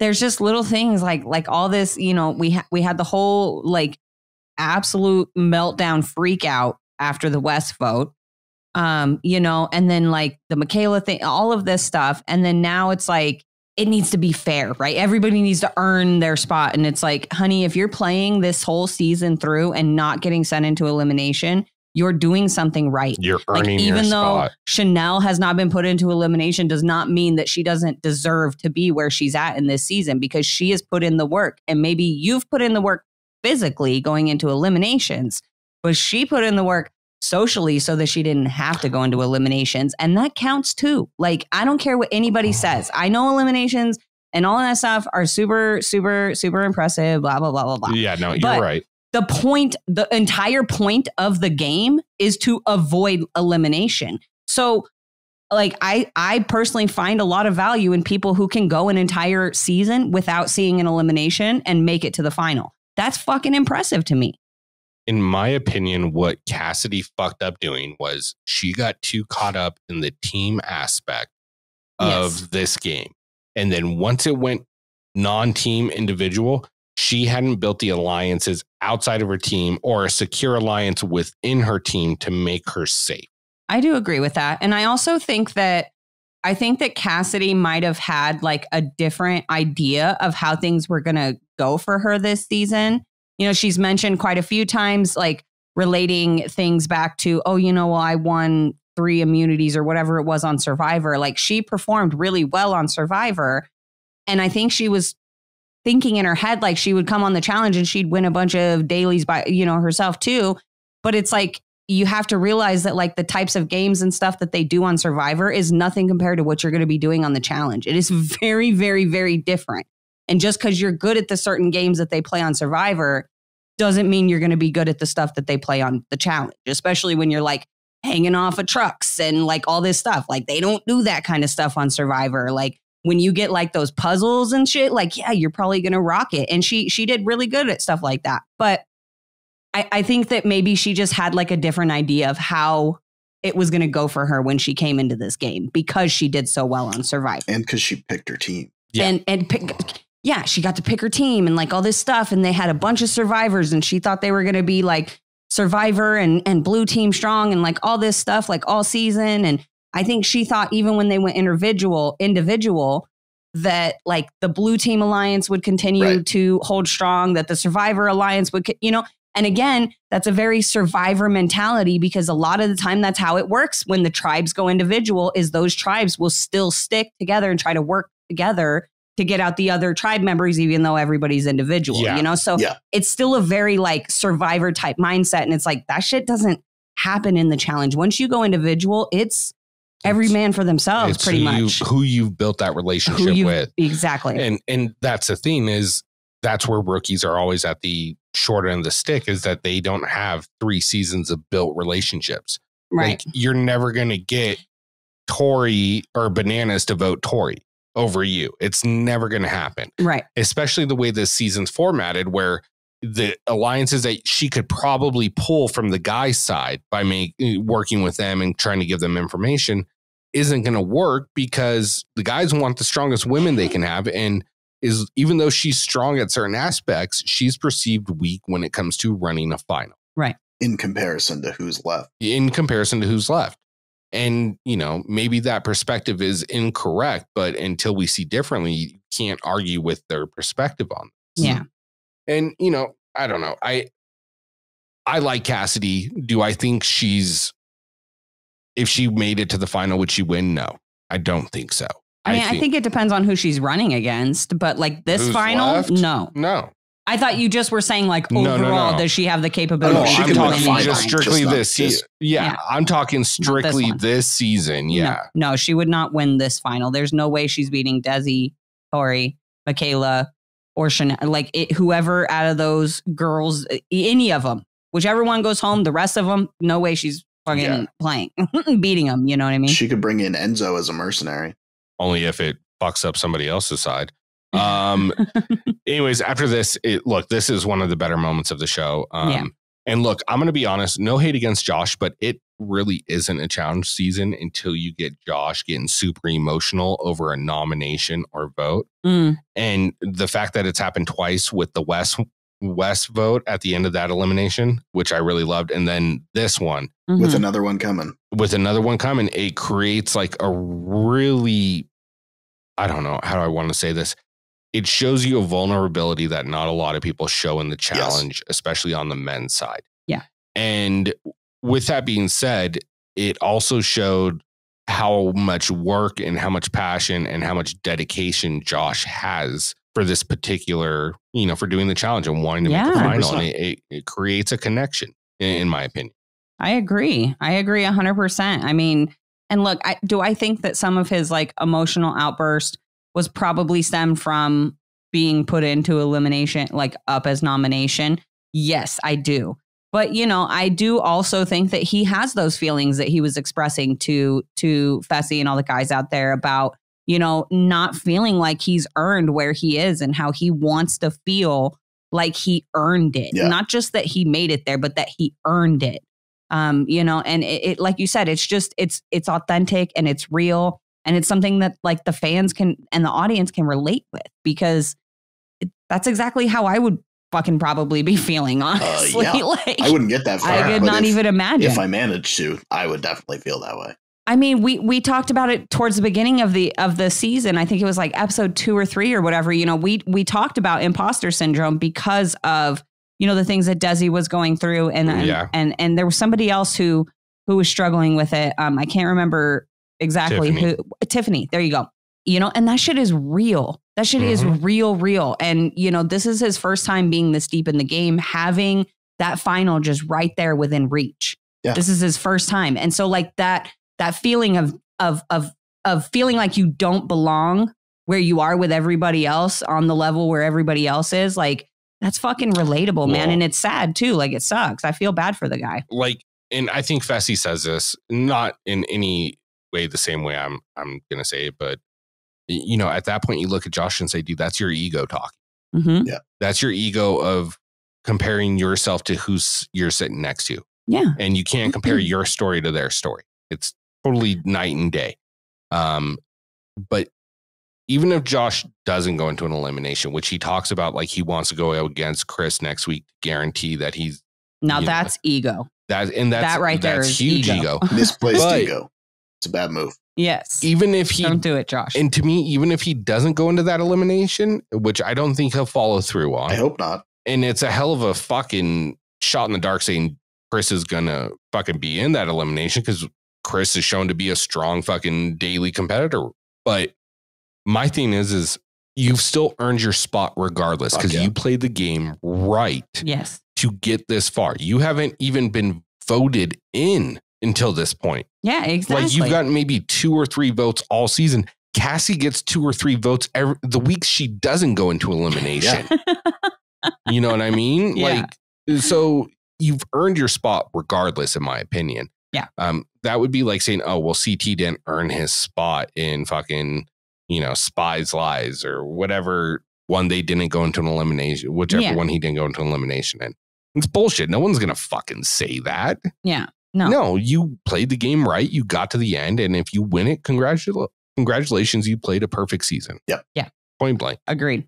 Do you guys think Josh follows through, though? No. Do you think he goes into it? He tries to go in against Chris? No. I think that this moment when he was like, hey, if everything goes right for me tonight and I don't go blah, blah, blah, then I want to go against Chris next week and blah, blah, blah. And I'm going to take his fucking head off. And again, like I said, it was ego. And it was, like just like emotion flowing in that moment. And he's standing there and he's having a couple drinks and he's standing with all his boys. Like, of course, he's going to be like, yeah, I'm going to go fuck that guy up. Like, it was a dude move. And I hate to say that to like a bunch of dudes, but it was a dude move. It was a dick swinging contest on the porch of the challenge house. Okay. Like that's what it was. It was, let me show you what I'm not afraid to do, but I'm never actually going to follow through with. Like, that's, you know what? You picked me. Okay. I'm sorry. All of a sudden, as soon as he said that, all I thought of was the chef from fucking Little Mermaid. Well, stuff this little crab. I don't know why that turned Spanish, but it did. All right. It's supposed to be French. We're international. Hey, well, it does. Yeah. That was not it either. That's the thing, though, is like the imposter syndrome can be felt like all through that. But also, I don't feel that I'm out of turn here right on this podcast. Like, we're fans of the show that we now do recaps for. interact with the cast with and do interviews with them. Like, yeah, that's weird to me. Really it weird. will never not be weird. And I always feel like one day I'm going to wake up and it's going to be like, oh no, you're not on a podcast.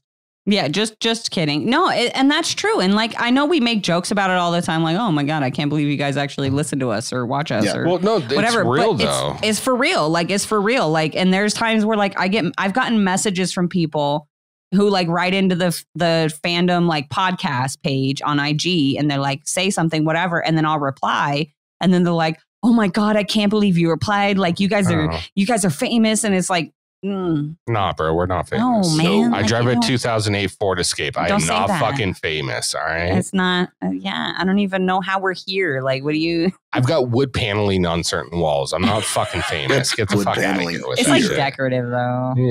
Yeah.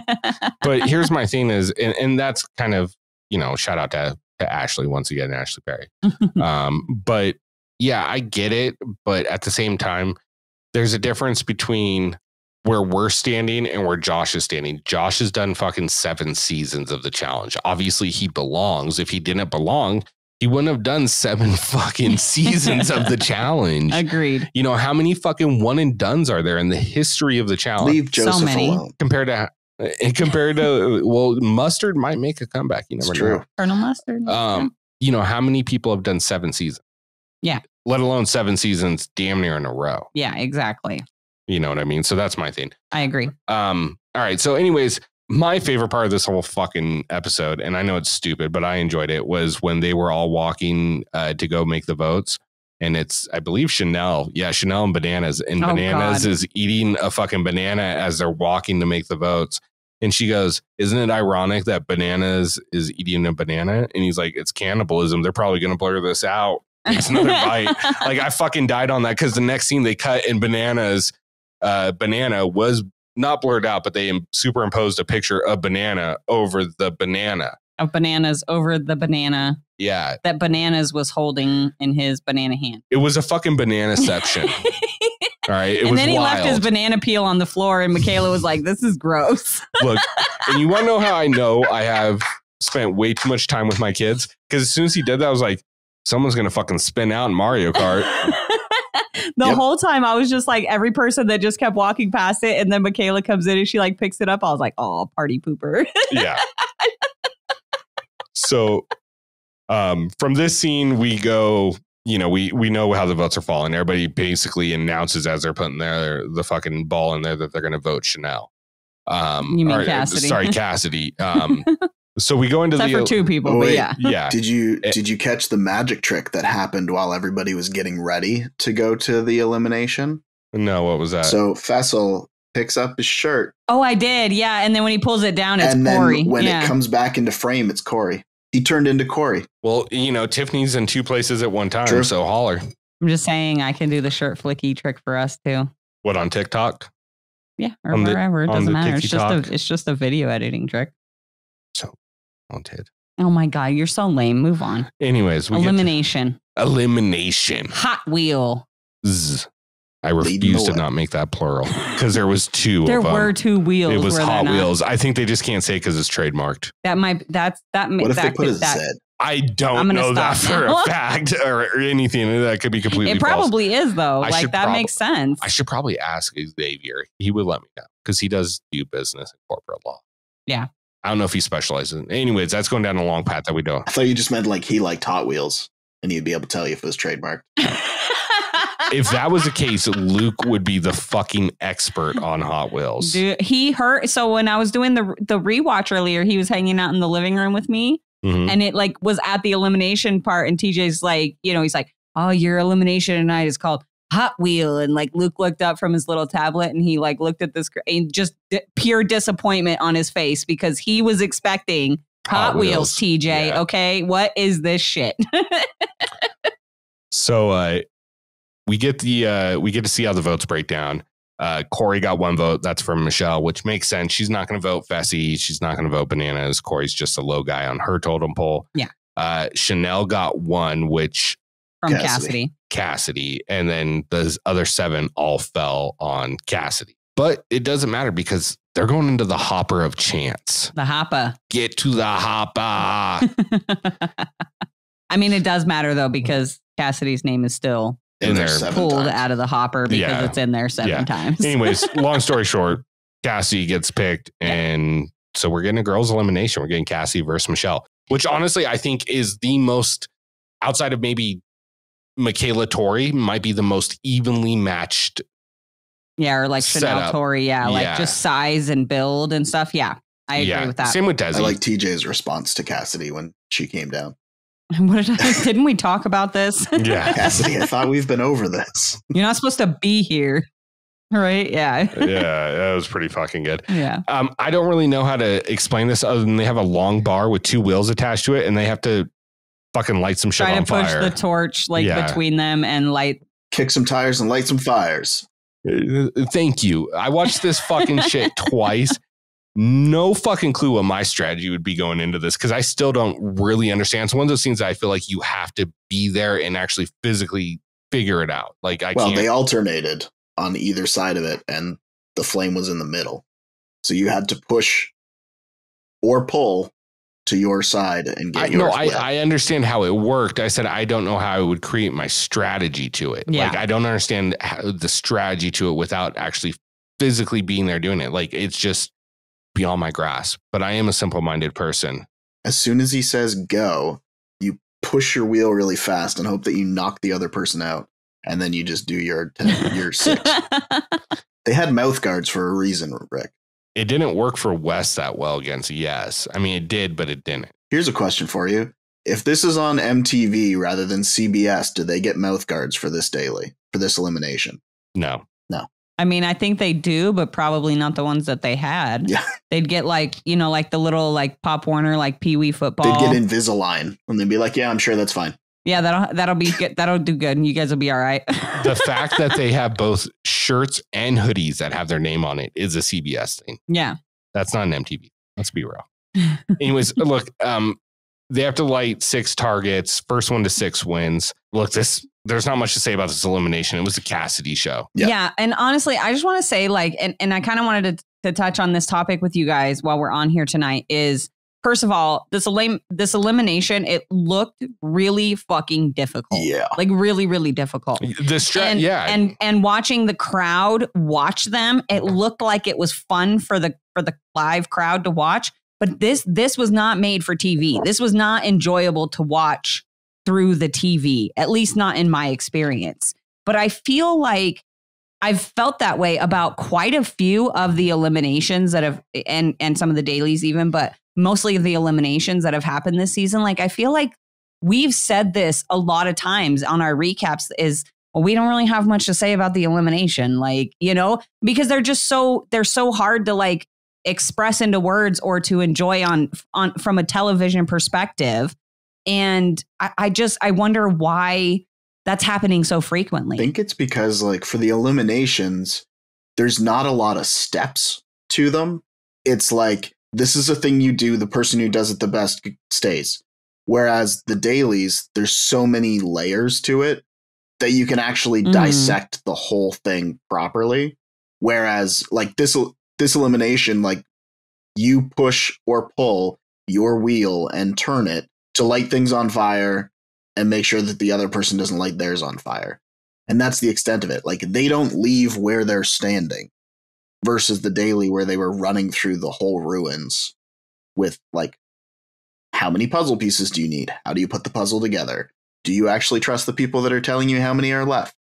Right. And I guess you're right. Like it's hard to build suspense with something like what they had set up for this elimination. Even and I don't know. Yeah, that's true too. I don't know. And maybe I'm just like misremembering stuff, but I feel like when we talked about Worlds and when we talked about Ride or Dies, like we always had so much to talk about the eliminations. And then it's been like all season of USA 2. It's been like, well, there's not a lot to say about the elimination. This person won, but we can't say anything because we can't, Look, I don't want to beat the same fucking drum I always do, but it's because production fucks themselves. Oh. The eliminations that we can talk about, they cut it from 3 rounds to 1 round. Right. That's very true. You know what I mean? That's very true. And that's my thing. And look, I thought this elimination was fucking stupid. I didn't like it. It's basically the equivalent of what are those tables? The soccer one? Foosball. Foosball is basically you're playing foosball with one pole and the other person's holding on to it too. And you're trying to kick your soccer ball and they're trying to kick theirs. Yeah. Like, and that's not exciting to watch on TV. I'm sorry. I don't care how big of a fucking piece of metal steering wheel you put on it. It doesn't make it exciting. Nor what colors you paint it. Doesn't matter. Like the highlight of the fucking elimination was Cassidy's mind-blowing strategy of I'm trying to hold the bottom of the wheel with my leg so that way she can't turn it as easily. Yeah, I was like, we have a whole confessional just for that. That's awesome. Versus Michelle's, I don't actually know what my strategy is. I do want to say, though, I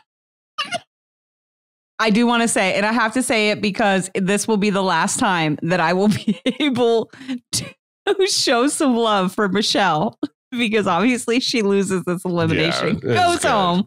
But she has her confessional. And in my opinion, I'm not creating a whole new like award category, but just for this episode, I definitely am. And that is corniest line of the night. And that goes to Michelle with her heroes are made in the arena. I was like, oh my God, sell that shit, girl. Sell that shit. Because what did you just say? Like, what? Heroes? Legends are born. I mean, you could have gone with legends. You could have gone with champions. You could have but heroes? Like you're labeling yourself a whole ass hero. It's because she already had the villain thing, so she just went with it. Villains and heroes. She'd been watching something. Quote Sandlot for damn sake. Heroes get remembered, but legends never die. You know, like I would have accepted that. That would have been an answer, even though she didn't put it in the form of a question. Yeah. So corniest line of the night for myself goes to Michelle. All I can think of is the tagline for Expendables 4, because I watched the trailer tonight before we started recording. The tagline for Expendables 4 is "They'll die when they're dead."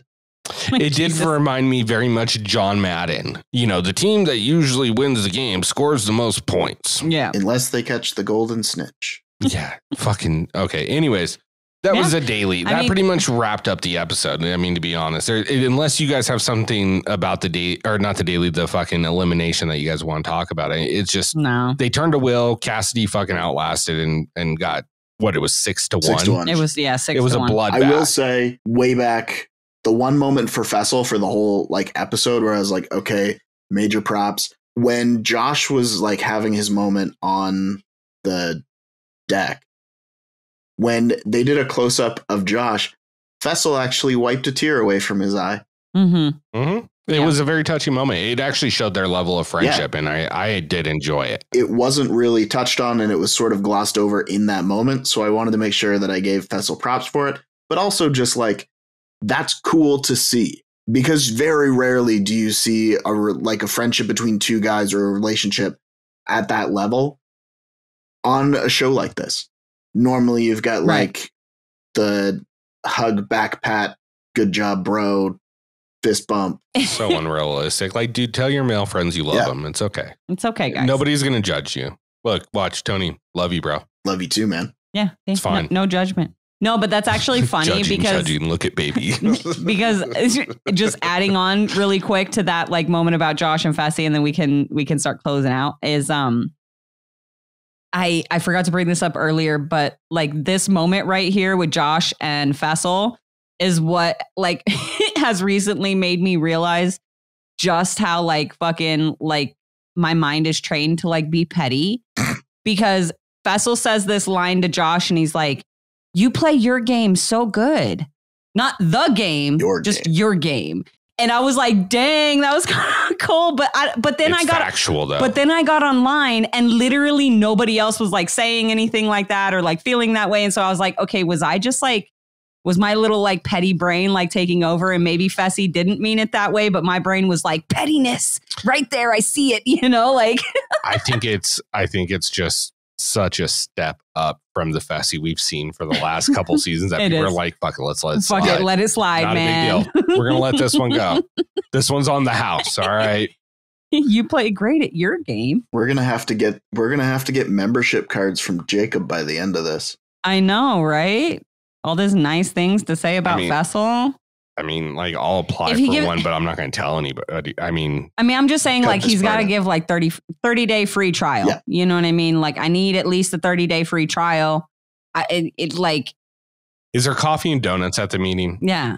I'm going to put it this way. I will take a membership card, but I reserve the right to cut it up at any point. It's like, I'm going to take the card. Like, I had a Blockbuster card, but I went to Hollywood Video all the time. I mean, I still have my Blockbuster card, so. Well, you don't ever need to worry about getting ID'd then. You can just show them that did happen, actually, at the liquor store. I opened my wallet and my Blockbuster card was there, and she's like, never mind. Just, do you have your Air Miles number? That's how I know I also don't need to get ID'd. I know my Air Miles number, like, off the top of my head because I got tired of losing my card.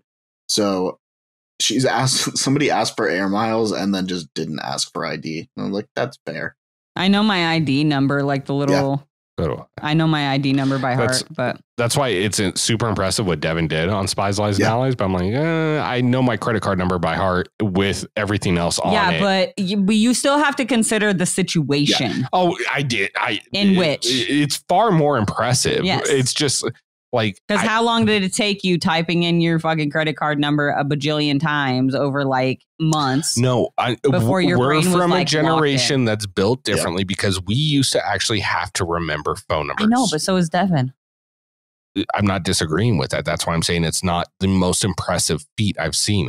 Devin's a smart guy, super smart. I'm just saying. But was that Einstein level intelligence? No.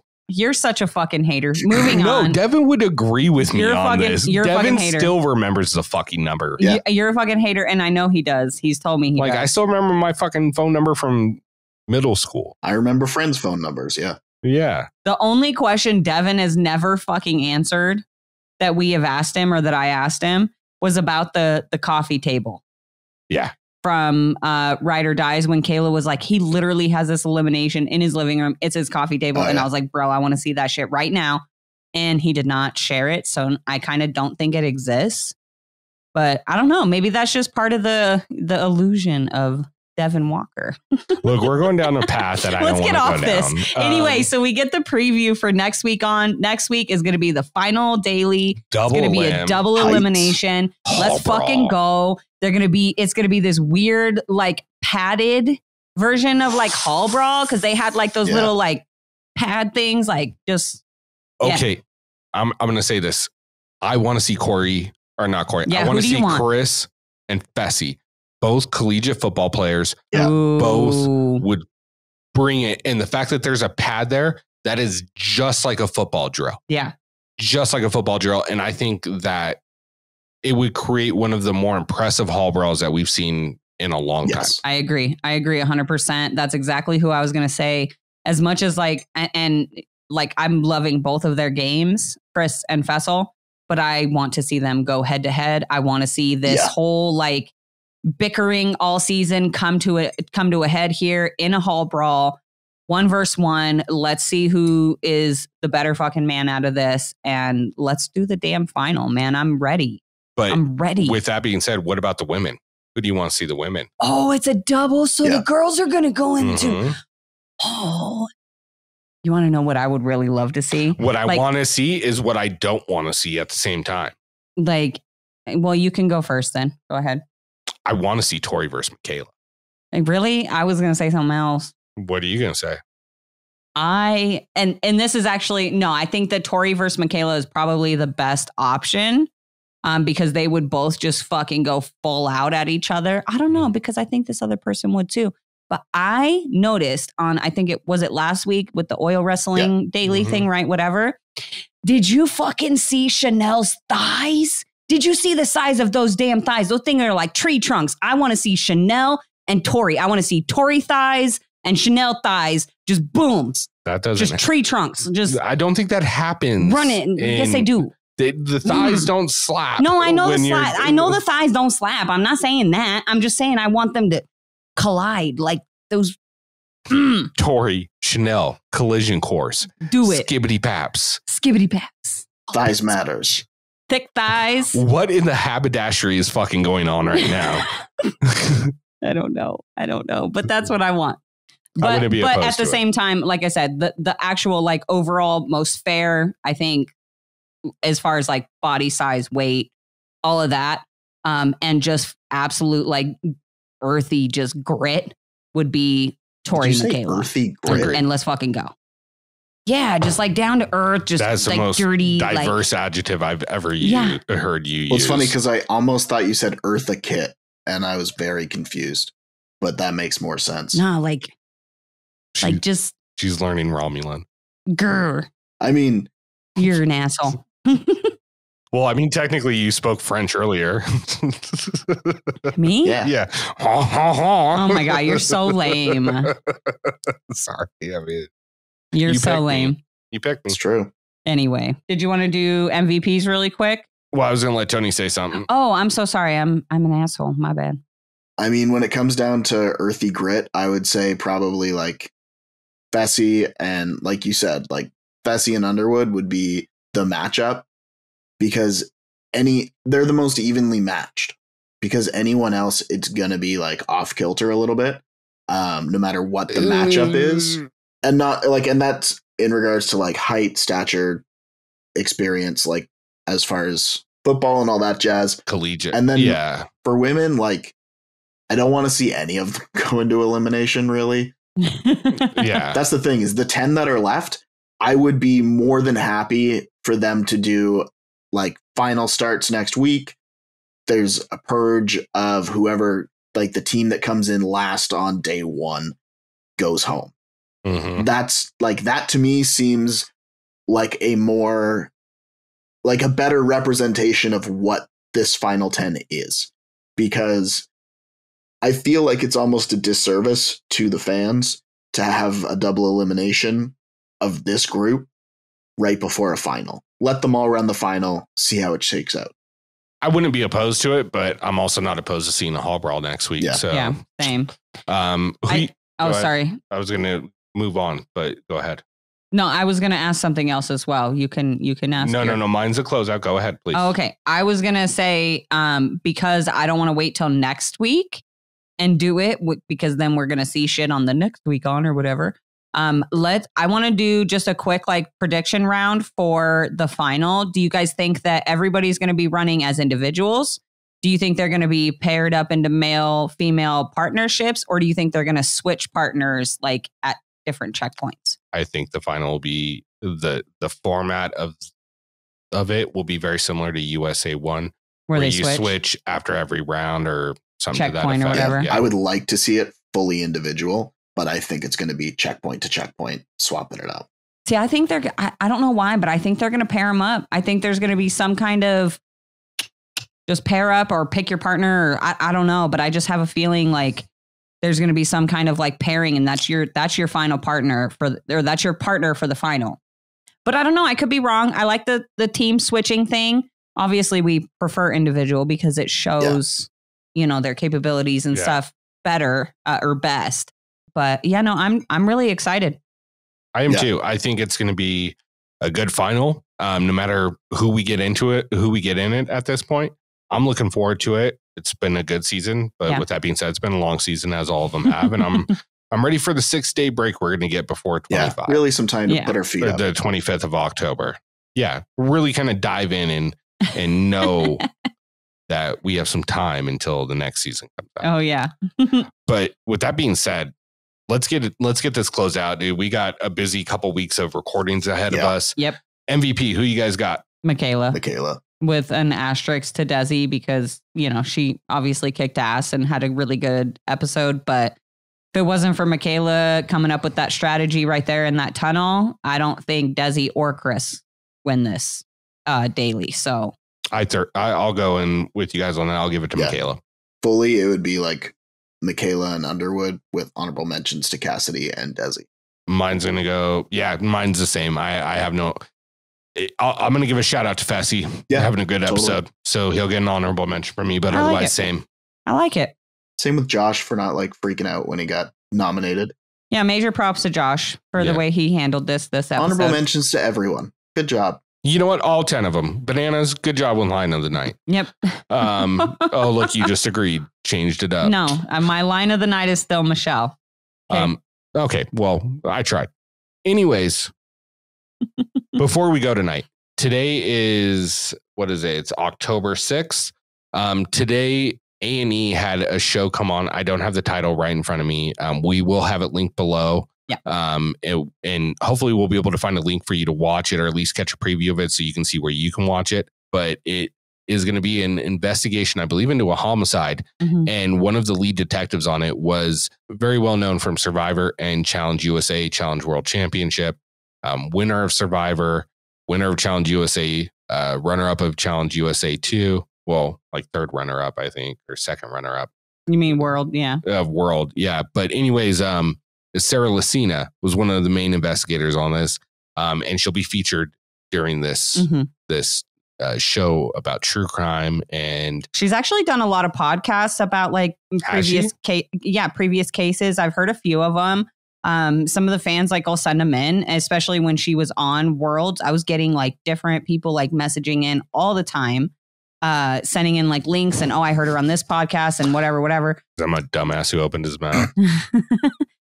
So anyway, I will make sure that I find as many of those as I can and link them down below. Sorry, it's called Killer Cases. Yes, there we go. There you go. Killer That's the Cases name of the show. On A&E. Yeah. So definitely check it out and let us know what you thought about.